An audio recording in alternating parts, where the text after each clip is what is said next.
بسم اللہ الرحمن الرحیم۔ رسول اکرم صلی اللہ علیہ وسلم اپنے جانثار صحابہ کو لے کر بدر کی جانب روانہ ہوئے۔ کل 313 کی تعداد کا وہ لشکر تھا، جن میں 60 مہاجرین اور باقی انصار تھے۔ جب آپ صفرا کے مقام پر پہنچے تو 2 آدمیوں کو جاسوسی کے لیے روانہ فرمایا تاکہ وہ قافلے کا پتہ چلائیں کہ وہ کدھر ہے، کہاں تک پہنچا ہے۔ ادھر کفار قریش کہ جاسوس بھی اپنا کام بہت مستعدی کے ساتھ کر رہے تھے۔ جب رسول اللہ صلی اللہ علیہ وسلم مدینے سے روانہ ہوئے تو ابو سفیان کو اس کی خبر مل گئی۔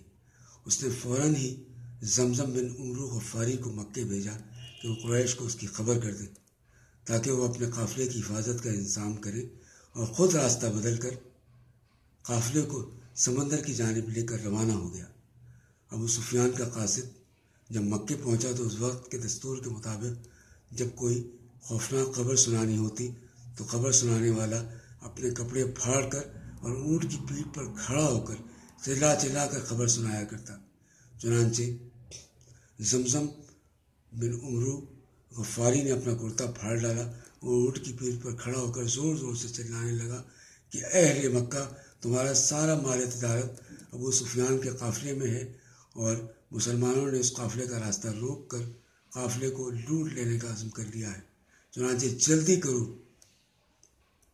جب کفار میں یہ خوفناک خبر دوڑ پہنچی تو اس قدر ہلچل مچ گئی کہ مکے کا سارا امن و امان غارت ہو گیا اور تمام قبائل قریش اپنے گھروں سے نکل پڑے۔ سرداران مکہ میں سے صرف ابو لہب اپنی بیماری کی وجہ سے نہیں نکلا، اس کے سوا تمام رؤسائے قریش پوری طرح مسلح ہو کر نکل پڑے، اور چونکہ مقام نخلا کا واقعہ بالکل ہی تازہ تھا، اس لیے کفار مکہ کا جوش و خروش دیکھنے کے قابل تھا۔